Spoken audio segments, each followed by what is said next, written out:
আমন্ত্রণদীপ্ত সংবাদে আপনাদের সাথে আছি আমি ইয়াসমিন সুমনা। প্রধান উপদেষ্টা ডক্টর মোহাম্মদ ইউনুস জানিয়েছেন, আগামী বছরের ফেব্রুয়ারিতে একটি অবাধ, সুষ্ঠু ও শান্তিপূর্ণ জাতীয় নির্বাচন আয়োজনের লক্ষ্যে অন্তর্বর্তী সরকার ব্যাপক প্রস্তুতি নিচ্ছে। স্থানীয় সময়ে সোমবার নিউ ইয়র্কে যুক্তরাষ্ট্রের দক্ষিণ ও মধ্য এশিয়া বিষয়ক বিশেষ দূত এবং ভারতের জন্য মনোনীত রাষ্ট্রদূত সার্জিও গোরের সঙ্গে বৈঠককালে তিনি একথা বলেন। এ সময় প্রধান উপদেষ্টার নেতৃত্বের প্রশংসা করে সার্জিও গোর জানান, বাংলাদেশের প্রতি সহায়তা অব্যাহত রাখবে যুক্তরাষ্ট্র। বৈঠকে এছাড়াও বাণিজ্য, দক্ষিণ এশীয় আঞ্চলিক সহযোগিতা, সার্ক পুনরুজ্জীবন, রোহিঙ্গা সংকট এবং ঢাকাকে লক্ষ্য করে পরিচালিত ভ্রান্ত তথ্য প্রচার সহ দ্বিপক্ষীয় ও আঞ্চলিক নানা ইস্যু নিয়ে আলোচনা হয়। যুক্তরাষ্ট্র সফরের প্রথম দিনে ডক্টর ইউনুসের সঙ্গে এছাড়াও বৈঠক করেন বেলজিয়ামের রানী মাথিল্ডে এবং ব্রিটেনের সাবেক প্রধানমন্ত্রী গর্ডন ব্রাউন। একই দিনে সামাজিক ব্যবসা, তারুণ্য ও প্রযুক্তি বিষয়ে জাতিসংঘের একটি উচ্চ পর্যায়ের অনুষ্ঠানে অংশ নেন বাংলাদেশের সরকার প্রধান। এর আগে অধ্যাপক মোহাম্মদ ইউনুস জাতিসংঘ সাধারণ পরিষদের ৮০তম অধিবেশনে যোগ দিতে যুক্তরাষ্ট্রের নিউ ইয়র্কে পৌঁছান। প্রধান উপদেষ্টা ও তার সফর সঙ্গীদের বহনকারী এমিরেটস এয়ারলাইন্সের একটি বাণিজ্যিক ফ্লাইট স্থানীয় সময় বিকেল ৩টায় জন এফ কেনেডি আন্তর্জাতিক বিমানবন্দরে অবতরণ করে। সূচি অনুযায়ী অধ্যাপক ইউনুস আগামী ২৬শে সেপ্টেম্বর জাতিসংঘ সাধারণ পরিষদে ভাষণ দেবেন।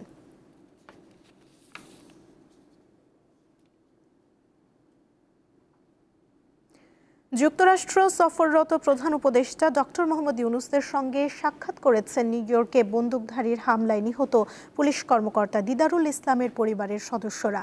স্থানীয় সময় সোমবার রাতে নিউ ইয়র্কের একটি হোটেলে সাক্ষাৎকালে দিদারুলের প্রতি সম্মাননা হিসেবে তার পরিবারের সদস্যদের হাতে একটি ক্রেস্ট তুলে দেন প্রধান উপদেষ্টা। এ সময় উপস্থিত ছিলেন দিদারুল ইসলামের বাবা আব্দুর রব, মা মিনারা বেগম, দুই ছেলে আইহান ইসলাম ও আজহান ইসলাম, ভাই কামরুল হাসান, ভাইয়ের ছেলে আদিয়ান হাসান, বোন নাদিমা বেগম ও চাচা আহমেদ জামাল উদ্দিন। পাশাপাশি উপস্থিত ছিলেন প্রধান উপদেষ্টার সফর সঙ্গী জাতীয় নাগরিক পার্টির সদস্য সচিব আখতার হোসেন ও যুগ্ম আহ্বায়ক তাসনিম জারা। গত ২৮ জুলাই নিউ ইয়র্কের ম্যানহাটনের পার্ক এভিনিউয়ে বন্দুকধারীর গুলিতে নিহত হন দিদারুল ইসলাম।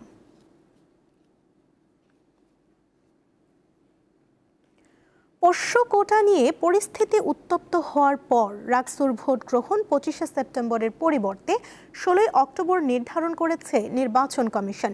সোমবার সন্ধ্যায় এক বিজ্ঞপ্তিতে প্রধান নির্বাচন কমিশনার জানান, ভোট গ্রহণের জন্য পর্যাপ্ত শিক্ষক কর্মচারী না পাওয়ায় এই সিদ্ধান্ত নেওয়া হয়েছে। তবে এই সিদ্ধান্ত প্রত্যাখ্যান করেছে ছাত্র শিবির সমর্থিত প্যানেল। সোমবার সকালে রাজশাহী বিশ্ববিদ্যালয়ের শহীদ বুদ্ধিজীবী চত্বরে সমাবেশের পর প্যারিস রোডে মানববন্ধন করেন শিক্ষক ও কর্মচারীরা। শিক্ষক লাঞ্ছনার সাথে জড়িত শিক্ষার্থীদের উপযুক্ত শাস্তি নিশ্চিত না হওয়া পর্যন্ত তাদের এই শাটডাউন চলবে বলে জানান আন্দোলনকারীরা। যতক্ষণ না সেই সন্ত্রাসীদের বিচার দৃশ্যমান হবে, ততদিন পর্যন্ত আমরা আমাদের কর্মসূচি চালিয়ে ২০ তারিখের ঘটনার পূর্ণ তদন্ত সাপেক্ষে বিচারের আওতায় না নিবে তখন পর্যন্ত আমাদের কমপ্লিট শাটডাউন চলবে। সোমবার দুপুরে বিশ্ববিদ্যালয়ের পরিবহন মার্কেটে সংবাদ সম্মেলন করেন সচেতন শিক্ষার্থী সংসদ panel, Raksu for radical change panel, সর্বজনীন শিক্ষার্থী সংসদ প্যানেল ও ইউনাইটেড ফর রাইটস প্যানেলের প্রার্থীরা। এ সময় তারা জানান, পোষ্য কোটাকে কেন্দ্র করে ক্যাম্পাসে সৃষ্টি হওয়া অস্থিতিশীল পরিবেশ, কমপ্লিট শাটডাউন ও পূজার ছুটি সহ সবকিছু বিবেচনা করে রাকসু নির্বাচনের ভোট গ্রহণ পেছানো উচিত। ভোটার নেই বললেই চলে, বেশিরভাগ স্টুডেন্ট আমাদের বাড়িতে চলে গেছে। তো আমরা চাই সর্বোচ্চ ভোটার উপস্থিতিতে উৎসব মুখর পরিবেশে একটি নির্বাচন। এমন পরিস্থিতিতে রাকসু নির্বাচনের ভোট গ্রহণ ২৫ সেপ্টেম্বরের পরিবর্তে ১৬ অক্টোবর করার সিদ্ধান্ত নেয় নির্বাচন কমিশন। সোমবার সন্ধ্যা ৭:৩০টার দিকে সংবাদ বিজ্ঞপ্তি দিয়ে এ তথ্য জানানো হয়। তবে নির্বাচন কমিশনের এই সিদ্ধান্ত প্রত্যাখ্যান করেছেন ছাত্র শিবির মনোনীত প্যানেলের প্রার্থীরা। কিন্তু এভাবে বারবার পেছানোর অপরাজনীতি করার দরকার নেই। ছাত্র দলকে বা যারা রাকসু বানচাল করতে চায় তাদেরকে প্রিভিলেজ দিতে গিয়ে যদি তারা রাকসু নির্বাচন বারবার পিছিয়ে এক সময় গিয়ে বলে যে আমরা রাকসু নির্বাচন এবার আর করবো না, সেই কথাটা আগেই বললে শিক্ষার্থীদের জন্য সুবিধা হয়। যে ১৬ অক্টোবর রাকসু নির্বাচন দেওয়া হলো ২৫ সেপ্টেম্বর থেকে পিছিয়ে, এটা অবশ্যই আমরা মানি না। দীপ্ত বার্তা কক্ষ।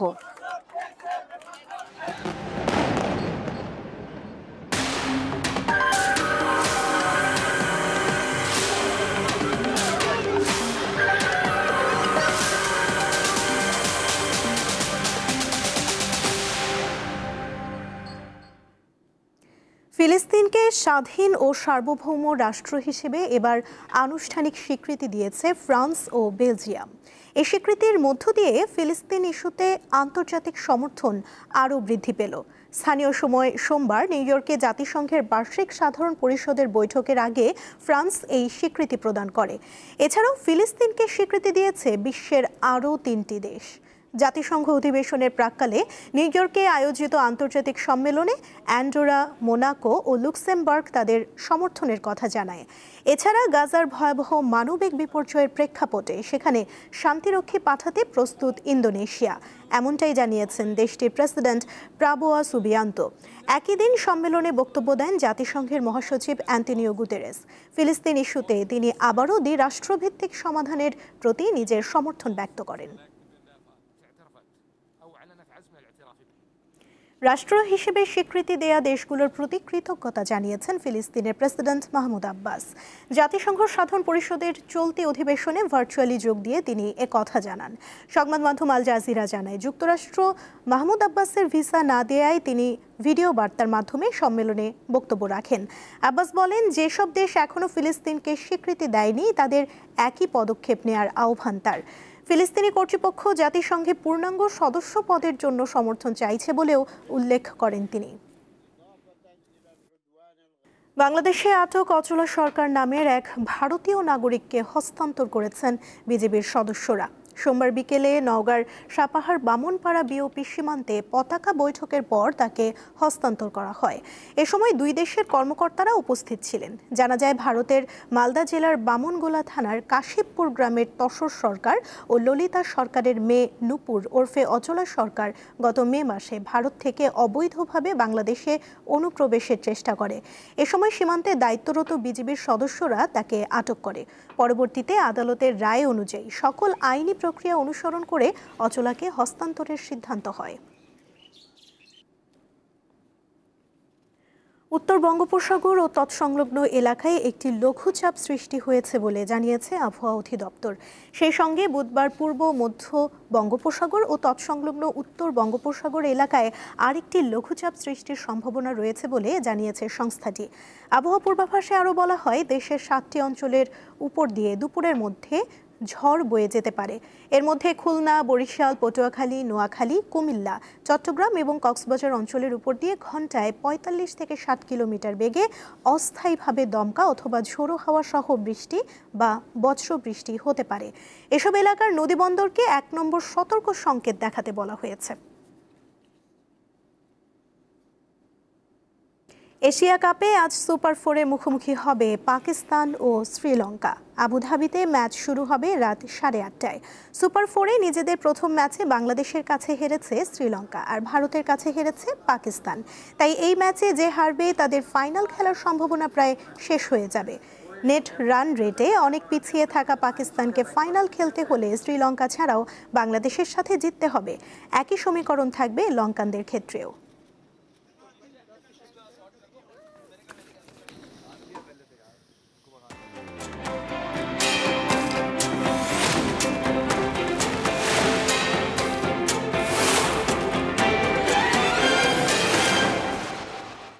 এবারে জানাবো এক নজরে দৈনিক পত্রিকার শিরোনাম।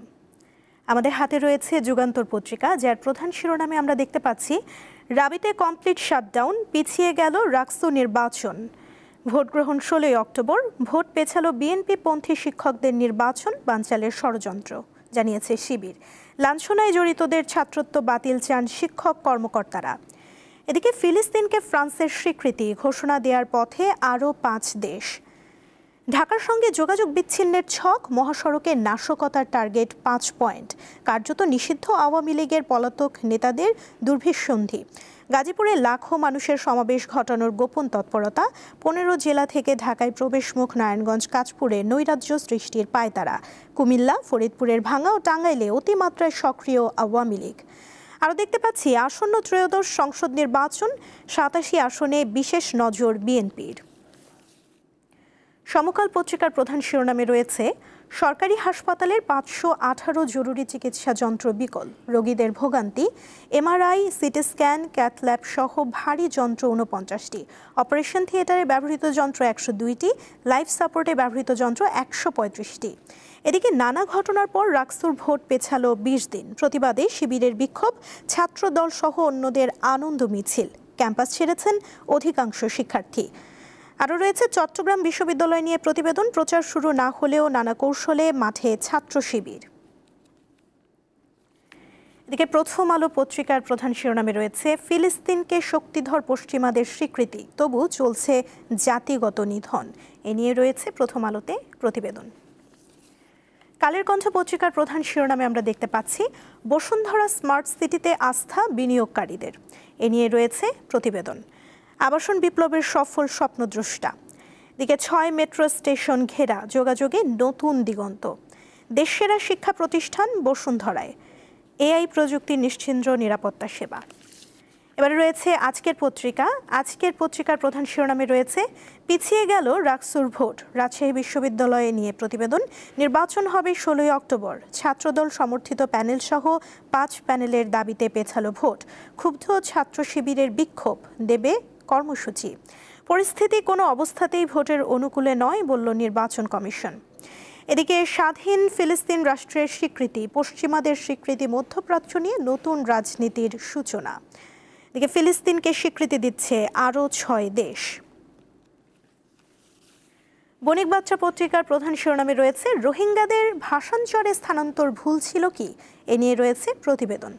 আর পাশে দেখতে পাচ্ছি নেপালে আন্দোলনে প্রাণহানি, ভাঙচুর ও অগ্নিসংযোগ তদন্তে বিচার বিভাগীয় কমিটি। এ নিয়ে রয়েছে বণিক বার্তার একটি প্রতিবেদন। আমার দেশ পত্রিকার প্রধান শিরোনামে রয়েছে জয়ের তত্ত্বাবধানে যুক্তরাষ্ট্রের নজিরবিহীন আওয়ামী তাণ্ডব। আওয়ামী কর্মীদের নজিরবিহীন সহিংসতায় প্রবাসীদের বিস্ময় প্রকাশ। বিএনপি সমর্থক ব্যবসায়ীর দোকান ভাঙচুর। কিছুদিন আগেও কনসাল জেনারেল কার্যালয়ে ভাঙচুর করে আওয়ামী লীগ। জয়ের ইন্ধনে আওয়ামী সন্ত্রাসের অভিযোগ। ডক্টর ইউনূসের সমর্থনে বিএনপি, জামায়াত ও এনসিপির বিশাল সমাবেশ। এদিকে পেছালো রাকসুর ভোট, নতুন তারিখ 16 অক্টোবর। আরও দেখতে পাচ্ছি রিমান্ডে দাবি এনায়েতের 7 বছর ধরে যোগাযোগ ছিল রাষ্ট্রপতি চুপ্পুর সঙ্গে। কর্মকর্তারা জানিয়েছেন তিনি এবার দেশে এসে প্রথমে দেখা করেছেন সম্প্রতি গ্রেফতার হওয়া সাবেক সচিব আবু আলম শহীদ খানের সঙ্গে। দর্শক, দেখে নিলাম আজকের দৈনিক পত্রিকার শিরোনামগুলো। দর্শক, এই ছিল এখনকার মতো। এরপর দুপুর 1টায় বাণিজ্য সংবাদ দেখার আমন্ত্রণ রইল। এছাড়া আরও তথ্য পেতে যুক্ত থাকুন দীপ্ত ডিজিটাল প্ল্যাটফর্মের সাথে। ধন্যবাদ সবাইকে।